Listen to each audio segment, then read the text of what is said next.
কিন্তু বৃষ্টি আসছে। তার আগে দেখো ওয়েদারটা অনেকটা সুন্দর হয়েছে, ঠান্ডা ঠান্ডা হাওয়া হচ্ছে, এদিকে মেঘলা মেঘলা মেঘলা ওয়েদার, অনেকটা সুন্দরই লাগছে। এদিকে আমি স্নান করেছিলাম আর শ্যাম্পুও করেছিলাম, এখনই জাস্ট স্নান করলাম, আমার চুলটা হাওয়াতে শুকিয়ে যাচ্ছে। ওই চাঁদে এসেছি আর ওই আমার চুলটা হচ্ছে। আজ মঙ্গলবার, হনুমানের পুজো ছিল, সকালবেলা বর পুজো দিয়ে চলে গেছে ডিউটি, আর আমি তার জন্য একটু লেট করে স্নান করলাম। সকালবেলা তো একবার গাওটাও দেওয়া হয়ে গেল, এখন হচ্ছে স্নান করলাম। আর গরমের দিনে না, যত লেট করে স্নান করা যায় ততই ভালো।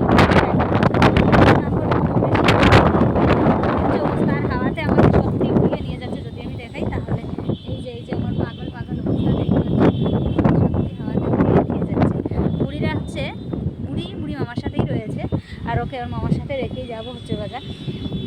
এই হলো অবস্থা।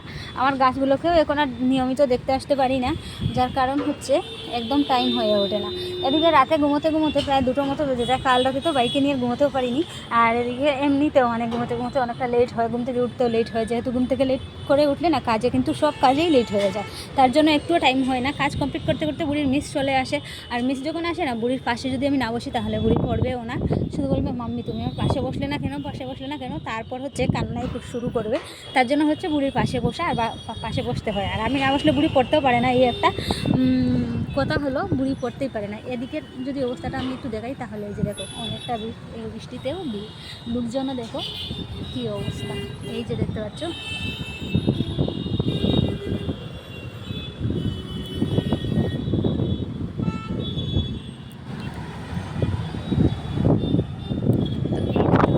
এই অবস্থায় এত ভিড়, আর এদিকে বৃষ্টি আসছে, এত লোকজন, এতটা গাড়ি কোথায় যাবে।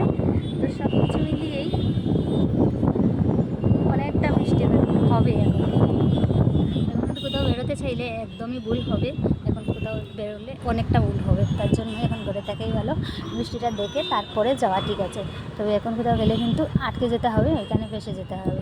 এই হচ্ছে অবস্থা। আর এদিকের ভিউটা কিন্তু অসাধারণ, পাখিগুলো উঠতে পারছে না, সত্যি আমার মতো আমি যেখানে যেতে চাইবো হাওয়া আমাকে ওখানে রেখে দিয়ে যায়। তো পাখিগুলোকেও আমি দেখছি অনেকক্ষণ থেকে উঠতে পারছে না।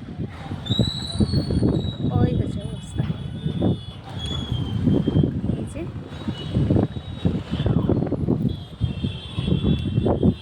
আর আজ নিজেকে অনেকটা ক্লান্ত লাগছে, জানি না কেন, অনেকটাই ক্লান্ত লাগছে।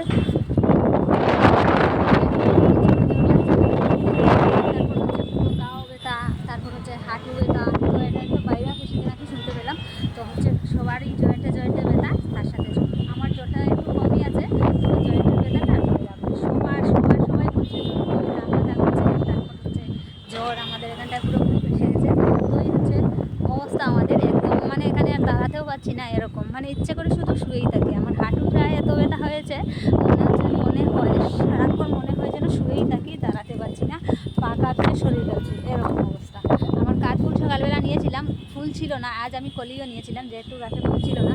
এখন দেখতে পাচ্ছি অনেক ফুল হয়ে গেছে। যাই হোক, ওই ফুল গাছটাকে অনেকটা ধন্যবাদ দিতে হয়, প্রতিদিন করে অনেকটা ফুল হয়। ধন্যবাদ তোমাকে।